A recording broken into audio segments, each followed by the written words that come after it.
Hello students, today we are going to start next chapter. Next chapter is 14. 14 name is Pasang Lhamu the living voice in ice, एक जीवित आवाज बर्फ में, एक जीवित आवाज। ये चैप्टर है पासंग लाहमू के बारे में, जो एक नेपाल की वुमन है। उन्होंने कैसे माउंट एवरेस्ट पर चढ़ाई की। So let's start this chapter. This is for woman of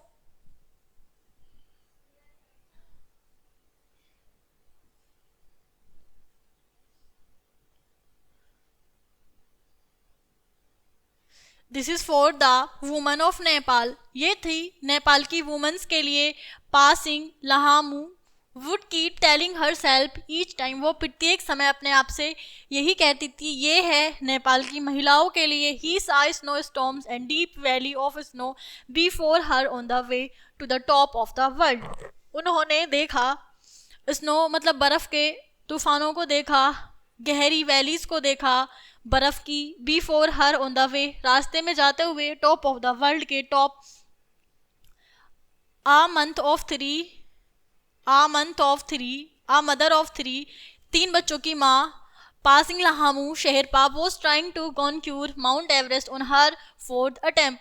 जो पासिंग लाहमू है 4 बच्चों की माँ है और वो मतलब माउंट एवरेस्ट पर चढ़ना चाहती हैं, कॉन्क्यूर करना चाहती हैं। Everest on her 4th attempt, ये था उनका 4th attempt. She had tried 3 times earlier, उन्होंने ये 3 बार ट्राई मतलब 3 बार पहले प्रयास कर चुकी थी। ये था उनका 4th attempt. But the deadly mountain had won each time, लेकिन हर बार प्रत्येक बार जो पत्थर है मतलब जो माउंटेन है वही जीत जाता है। But this time it was different, लेकिन इस बार कुछ अलग बात है। वो अपने दृढ़ निश्चय में लगी हुई हैं। Second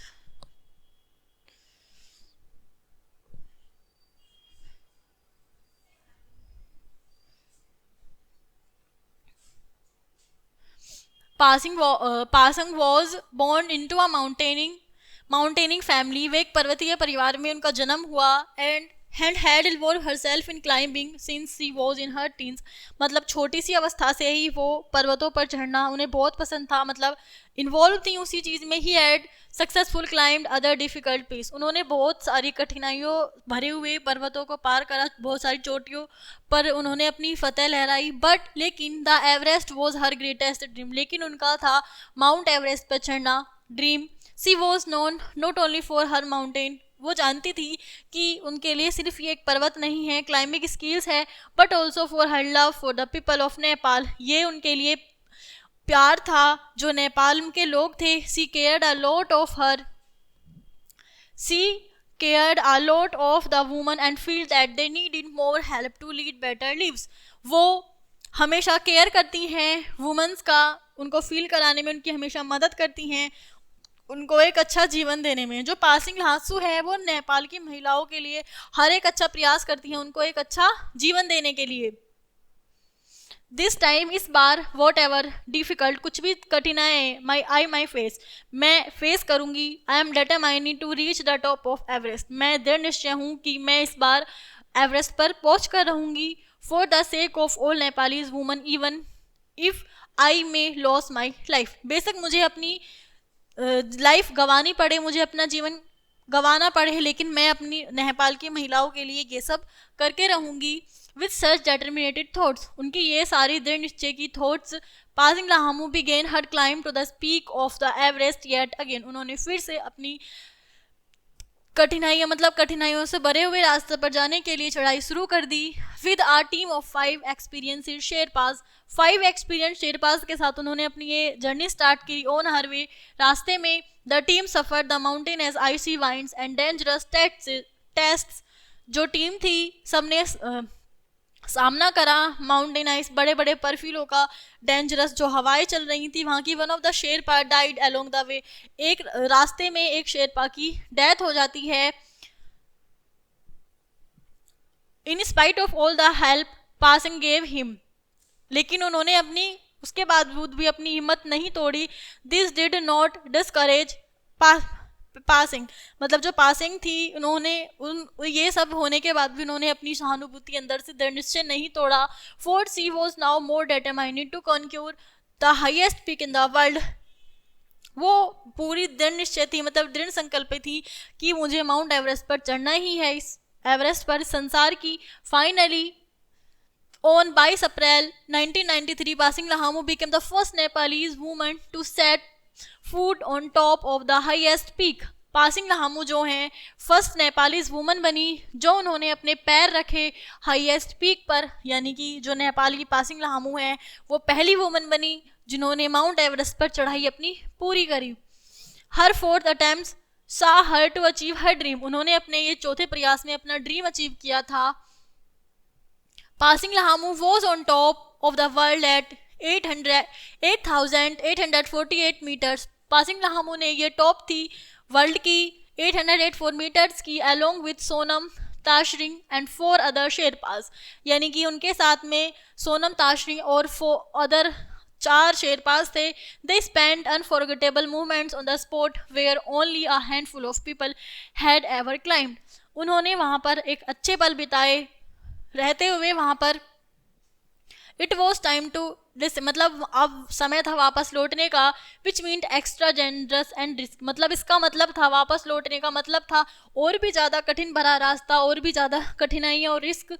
mount Everest is known for its deadly and sudden climatic change, मतलब जो माउंटेन एवरेस्ट है जाना चाहता है अपनी बुरी तरह से, यानी कि जो अचानक मौसम बदलते हुए के लिए बहुत ज़्यादा जाना जाता है, बहुत ही ज़्यादा घातक है। That day was no different, ये दिन भी डिफरेंट नहीं था। द वेदर कंडीशन चेंज, जो वेदर कंडीशन है चेंज हुई। At 4 o'clock in the evening, शाम के 4 बजे, आ वायोलेंट स्टॉर्म हिट, एक बड़ा सा स्टॉर्म आया, यानी कि बहुत तूफान आया। Pasang never got back to the base camp, वो अपने बेस कैंप पर कभी वापस नहीं लौटी। फॉर मोर देन 2 weeks, 2 हफ्ते बाद, no one knew anything about Pasang, मन की 2 हफ्ते बाद भी उनका कोई पता नहीं चला, कोई नहीं जान सका कि पासिंग लहामू कहाँ गई। It was after 19 days that a team of sherpas succeed in finding the body of Pasing Lahamu on the southern side of Everest and brought it down to the base camp. 19 दिनों के बाद उनकी dead body मिली, पाने में सक्षम हुई sherpas की team. कहाँ पर? एवरेस्ट की दक्षिण में मिली उनकी ये dead body. There was no sign of Sonam Tshering, जो सोनम तैशरिंग है उनकी वहाँ पर कोई साइन नहीं मिला। Apart from is bag pack and gloves found a few step away from passing, जो पासिंग हैं उनके साथ में जो थी सोनम तैशरिंग, उनकी डेड बॉडी नहीं मिली, बट जो पासिंग लहामू थी उनकी डेड बॉडी मिली। लेकिन जो सोनम ताशरिंग थी उनके ग्लव्स मिले उनको और उनका बैग मिला। The people of Nepal were saddened but they remembered Pasang of her courage, जो लोग थे बहुत ही ज़्यादा दुखी थे, उनकी इस पर वो याद रखते थे उनकी साहसता के लिए। And the name was honoured with the Nepal Tara and reason for her taking such a risk, मतलब सबने जाना जाता है उनके इस रिस्क के लिए, सबसे बड़ा घातक वो था उनके साहस के लिए। Pasang Lhamu as of Nepal name was हॉर्नड with the Nepal Tara star by the king of Nepal, Nepal के राजा द्वारा पासिंग लहामू को सम्मान मिला नेपाल तारा के रूप में, नेपाल सितारा के रूप में। आल लाइफ सियाइज, एक लाइफ स्टैचू बनाई गई उनकी, ये स्पेशल पोस्टेज बनाई गई। Stamp was issued in her memory, उनकी याद में कुछ डार्क पोस्ट रिलीज किए गए, पोस्टेज किए गए। इन एडिशन, इसके अलावा द गवर्नमेंट, सरकार ने रीनेम्ड अ रोड, उनके नाम से एक रोड बनाई।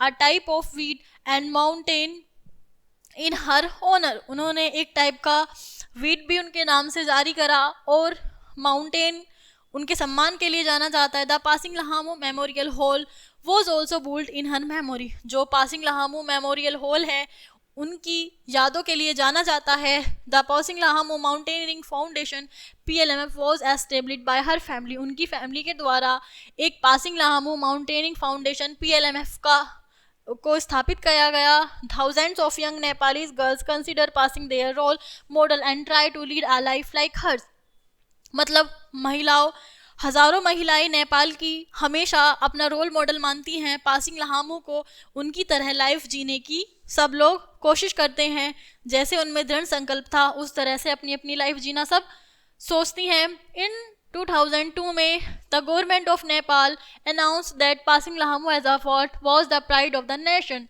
यानी कि ये हमारे देश की गर्व की बात है। जो पासिंग लहामू है, जो गवर्नमेंट है नेपाल की, उन्होंने अनाउंस किया an award won by deserving few, उनको एक सम्मान से उनको सम्मानित किया गया। Thus Pasang Lhamu was by her victory and death continues to represent the determination and strength of Nepalese women even many years after she conquered Mountain Everest। जो पासिंग लहामू हैं, जानी जाती हैं अपनी जीत के लिए, अपने मरने के बाद भी जानी जाती हैं और आज भी कंटिन्यू है उनकी रिप्रेजेंट डिटर्मिनेशन, उनका दृढ़ आज भी, और उनकी शक्ति नेपालीज वुमन के लिए इवन मैनी ईयर्स आफ्टर सी कॉन्क्यूर्ड माउंटेन एवरेस्ट, और हमेशा से आज भी उनको जाना जाता है उनकी इस महान कार्य के लिए, उनके इस दृढ़ संकल्प के लिए। So students, this chapter is all about Pasang Lhamu. Pasang Lhamu कौन थी? फर्स्ट वुमन माउंटेन एवरेस्ट पर चढ़ने वाली। माउंटेन एवरेस्ट इजीली नहीं है उस पर चढ़ना, बहुत मतलब वर्ल्ड की सबसे ऊंची चोटी है हमारी माउंट एवरेस्ट, उस पर चढ़ना इतनी आसान बात नहीं है। उन्होंने उस पर भी चढ़कर दिखाया और नेपाल की फर्स्ट वुमन बनी, और आज भी वो नेपाल की वुमेंस के लिए, गर्ल्स के लिए प्रेरणादायक हैं, मतलब रोल मॉडल हैं उनके लिए। सो हमें इस स्टोरी से ये सीखना चाहिए, ये स्टोरी नहीं है, ये रियल बेस्ड स्टोरी है। हमें इससे ये सीखना चाहिए कि अगर हम डिटरमाइन हो अपने किसी भी गोल के लिए, तो हम कुछ भी अचीव कर सकते हैं, एनीथिंग। हमारा गोल कितना भी हायर क्यों ना सही, लेकिन अगर हम खुद से डिटर्मिनेट हैं अंदर से, तो हम उसको ज़रूरी अचीव कर सकते हैं। I hope this chapter understand clearly. I will meet you next class. Thank you.